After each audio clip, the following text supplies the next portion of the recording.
tonight to retry a new camera angle. See if it makes me look better. Swear I'm gonna have to start using makeup. Not to be really Hollywood here. You know. Let's see. Okay. It's 9 o'clock. Time to call in. My cat knocks over this camera. He's dead. He'd be dead kitty. Ooh, I'm already late. I was watching Nikita. 943.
Good evening, everyone. This is Jonathan, the Impaler, Sharky. I hope everyone had a great day. Mine was okay. For those on TV, as you can see, the wrist is all still bandaged up from yesterday. But it's better than having it replaced, and it's better than having it totally reconstructed. Pull out a little thing out of my wrist, better than nothing. You know what I'm saying? So, it's the long Memorial Day weekend. Memorial Day, which is when we remember those who have given the ultimate sacrifice for America's freedom. Tonight, I want to talk about what everyone was doing January 28th, 1986. I know what I was doing January 28th, 1986 when the Space Shuttle Challenger lifted off. I was at the East Orange VA Hospital getting x-rays done on my, I believe it was my right knee. Yeah, right knee. Yes, right knee. Because of a freak accident, freak injury. But let's listen to what happened that morning. T-minus 15 seconds. T-minus 10, 9, 8, 7, 6. We have main engine start. 4, 3, 2, 1, and liftoff. Liftoff of the 25th Space Shuttle mission, and it has cleared the tower. Roger, roll, Challenger. Good roll program confirmed. Challenger now heading down range.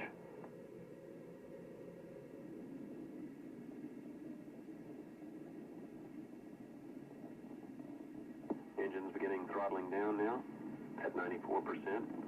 Normal throttles for most of the flight, 104%. We'll throttle down to 65% shortly. Engines at 65%, 3 engines running normally, 3 good fuel cells, 3 good APUs. We'll have velocity 2,257 feet per second. Altitude 4.3 nautical miles. Downrange distance 3 nautical miles.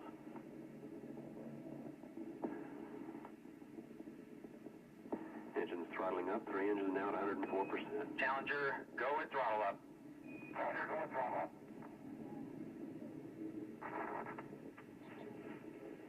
1 minute 15 seconds. Velocity 2,900 feet per second. Altitude 9 nautical miles. Downrange distance 7 nautical miles.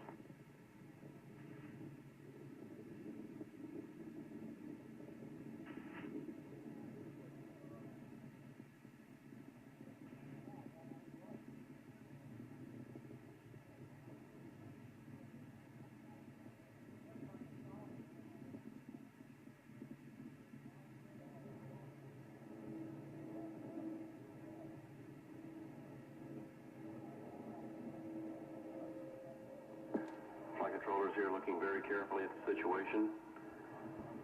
Obviously a major malfunction. Without a doubt, it was a major malfunction. Ironically, as you'll hear from me shortly, the shuttle did not actually explode. It was the fuel that leaked out and burst into a huge fireball. But let's listen to more.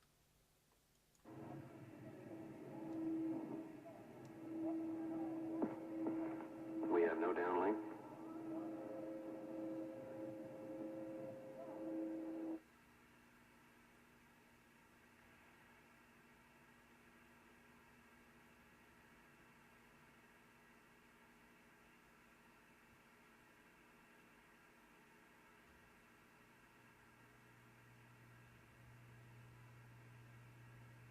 They're showing the capsule actually going 2,000 miles an hour towards the Atlantic Ocean. 2,000 miles an hour about to hit the ocean. Not good. We have a report from the flight dynamics officer that the vehicle has exploded. Flight director confirms that. We are looking at checking with the recovery forces to see what can be done at this point.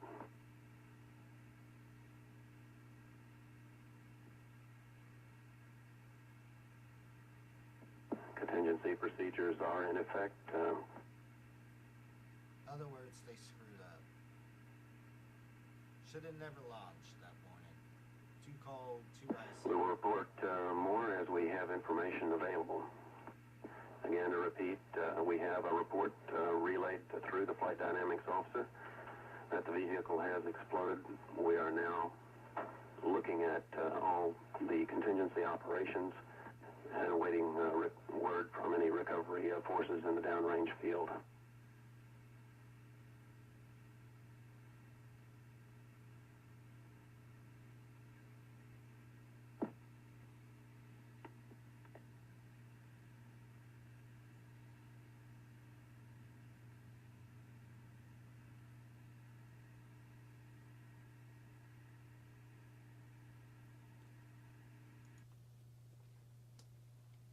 That was a sad, sad day in American space history. Without a doubt, one of the worst days ever in U.S. space exploration. But it just goes to show that the U.S.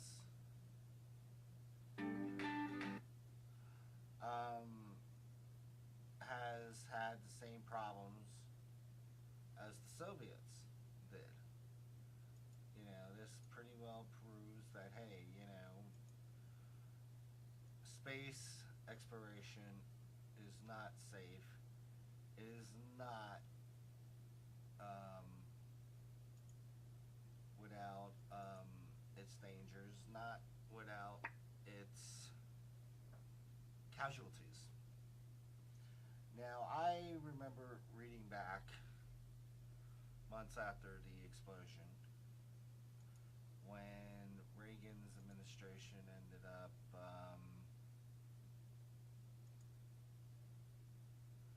doing their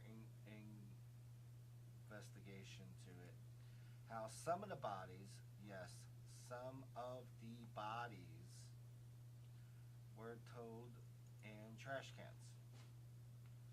So let's let me read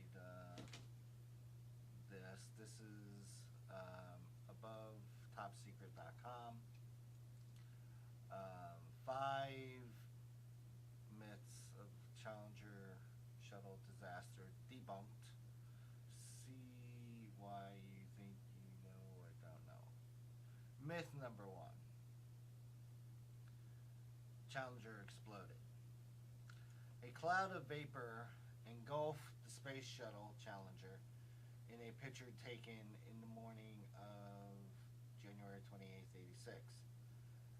The disaster claimed the lives of all 7 astronauts on board, including high school teacher Krista McAuliffe. Unfortunately, there were a lot of kids watching this.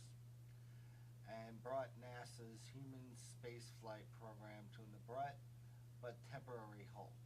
Now, now on the 25th anniversary of the tragedy, the story of what exactly happened to the Challenger remains clouded by faulty memoirs and misinformation. For example, one common repeated myth is that the Challenger exploded 73